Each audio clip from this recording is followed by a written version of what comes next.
So if you want to make six figures, you can't just be talking about you want to make six figures. You hear what I'm saying to you tonight? If you do the three things I tell you to do tonight, I guarantee you, whatever it is you want to do in life, you'll be able to do. You will be able to accomplish whatever you want to academically, financially, relationally, whatever. So three things. All right, I'm going to tell you the story. I got to get out of here. And the story is about, you guys have probably heard about this before. It was a young man who, he wanted to make a lot of money, and so he went to this guru, right? And he told the guru, I want to be on the same level you're on. And so the guru said, if you want to be on the same level I'm on, I'll meet you tomorrow at the beach at 4 a.m. He like, the beach? I said, I want to make money. I don't want to swim. Guru said, if you want to make money, I'll meet you tomorrow, 4 a.m. So the young man got there at 4 a.m. He all ready to rock and roll, got on the suit. He should have worn shorts. The old man grabs his hand and said, how bad do you want to be successful? He said, real bad. He said, walk on out in the water. So he walks out into the water. Watch this. When he walks out into the water, it goes waist deep. So he like, this guy crazy. Adrian, he like, I want to make money. He got me out here swimming. I didn't ask to be a lifeguard. I want to make money. He got me in. So he said, come out a little further. Walked out a little further. Then he had it right around this area, the shoulder area. So this old man crazy. He's making money, but he crazy. He said, come on out a little further. Came out a little further. It was right at his mouth. My man like, I'm about to go back in here. This guy is mine. So the old man said, I thought you said you wanted to be successful. He said, I do. He said, walk a little further. He came, dropped his head in, held him down, hold him down. My man getting scratching, holding him down. I got you. I know you brushed it out, but I got you. He had him held down. I need you for an illustration. He had him held down. Just before my man was about to pass out, he raised him up. He said, I got a question for you. Somebody answered the question for me. He said, when you were underwater, what did you want to do? Lee, I'm looking for a different word though than lit. What's that word? He said, I wanted to breathe. He told the guy, he said, when you want to succeed as bad as you want to breathe, then you'll be successful.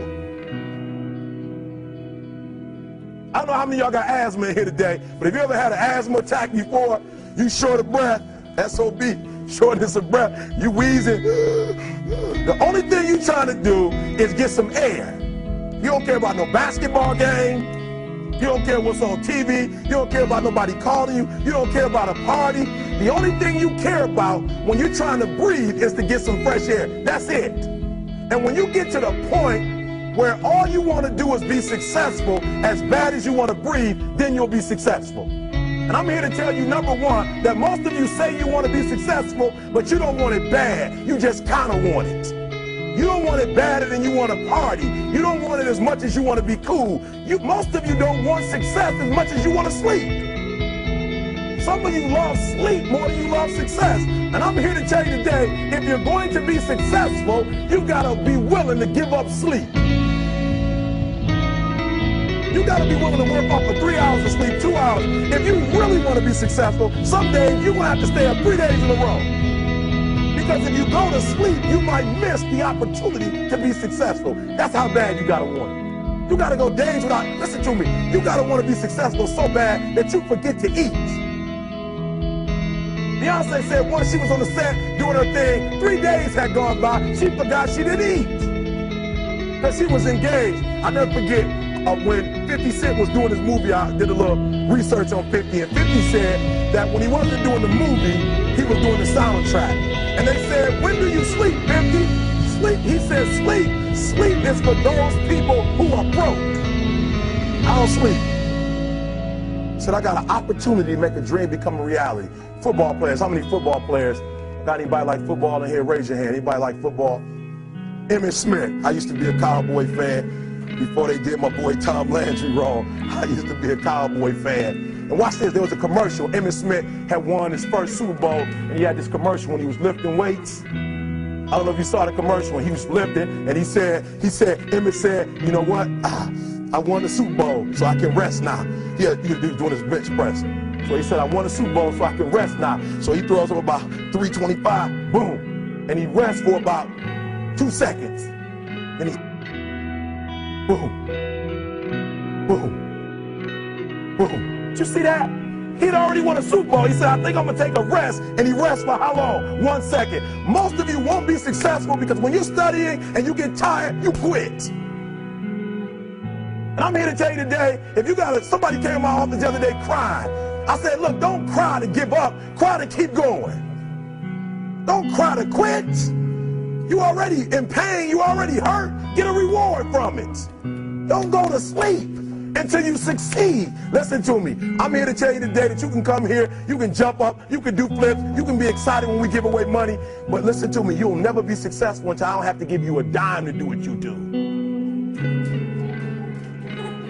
You won't be successful until you say, I don't need that money, because I got it in here. So listen to me. Emmett Smith said this at the end of the commercial. Emmett Smith said, all men are created equal. Some work harder in preseason. I'm going to say it again because you might have missed it. All men are created equal. Some work harder in preseason. So that means that there are some people who are going to see the professor, going to see the TA. And even when the professor says, I don't meet with you, my TA meets with you, you say, I don't want to talk to your TA. I don't pay the TA. I pay you to teach me. So you're going to have to find some time to meet me. If I got to meet you at the mall, if I got to meet you at your house, you are going to see me.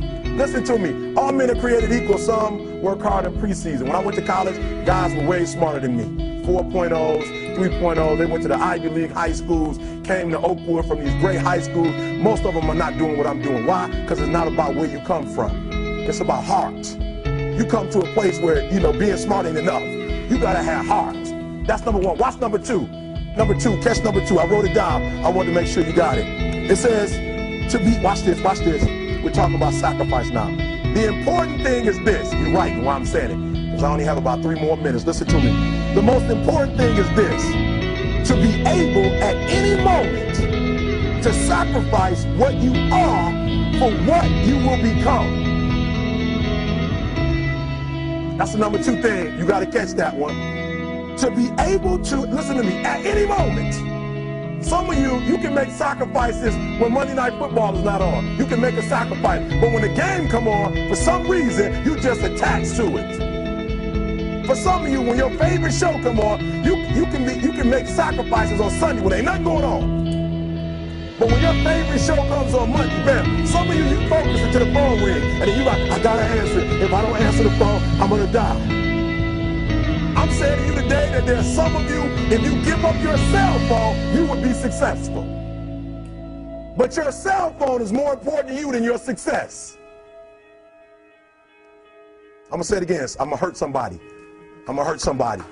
Some of you need to give up your cell phone, because the time you spend on your cell phone could be used for your success. The time you could be using to be successful, you're using it on the cell. And the cell phone is not bringing you nothing but a bill. And somebody has told you you couldn't live without it. I'm talking about going deep now, giving up stuff. Watch what it says. To be able at any moment to sacrifice what we are for what we could be. I don't do well in math. You're right. You ain't never studied. I'm not good in writing because you have never written before. But I dare you to fail in writing for a whole year to see if you can get to the end. I dare you to fail. I dare you to take that same class over and over again. I dare you to stop dropping classes like you soft. Always want to give up. I'm dropping. Why are you dropping? I'm so grateful that the slaves didn't drop and quit. Say, I'm just going to stop. I'm a slave. I'm just going to be a slave. I'm going to quit. Listen to me. The slaves said, we will live because one day we will become. We won't always be slaves. So today, although we're slaves, we're going to act like we're free, and one day our children will be free. If the slaves would have just said, we quit, we give up, we would have died in the Middle Passage. But some slaves said, I don't care what we go through, we're going to survive this. 400 years of slavery, we're going to get through this. And you can't get through it 1825. You can't get through a writing class, and you got tutor after tutor, resource after resource. The problem is, you ain't never felt no pain before. You're soft. It's a soft generation. You quit on everything. Our people did not quit. Harriet Tubman not only made it, she went back and got some more. She said, you know what, I made it, but I'm going to walk all, listen to me, shh. not ride the bus. I'm going to walk all the way back down to the south to get some more. And you quitting on 1825? Now watch this. You quit after you, listen to me, you get a sleeping bag and you wait for them. You wait for the first WRA instructor to come in and you come out your sleeping bag, I need help. You quit after you do that. You quit after you had, listen to me, a WRA party. I'm having a party. Everybody come over. I got food, everything. And let them get over there. Let it be all the best writers. All right, I food y'all. I want to have a writing party.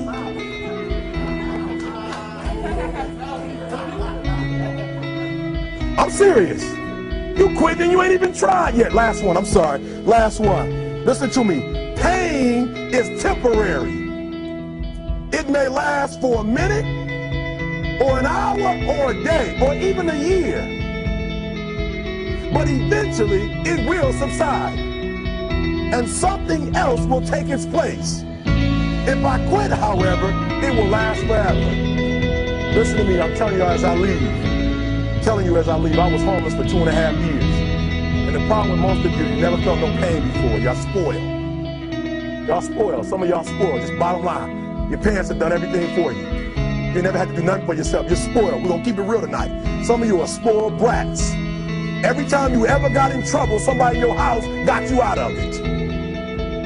Every time you've done something you're not supposed to do, people say, Eric, your mother's a tyrant. You're right. She kicked me out. You're right. She's mean, but she developed a man because she put me out there and said, you're going to have to grow up. And some of you have never learned to grow up.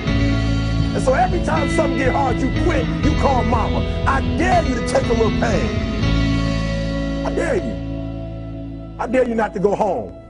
Somebody said, I don't go home, I feel bad. Go through it. You ain't gonna die. At the end of pain is success. You're not gonna die because you're feeling a little pain. I'm not eating like I eat at home. That's why you're about to go to the next level, because if you keep eating like you ate at home, you'll keep being a boy or a girl. It's time to become man, woman. So don't worry about a little pain. My greatest asset is I was homeless. So I can't feel a whole lot of pain. I've already been alone.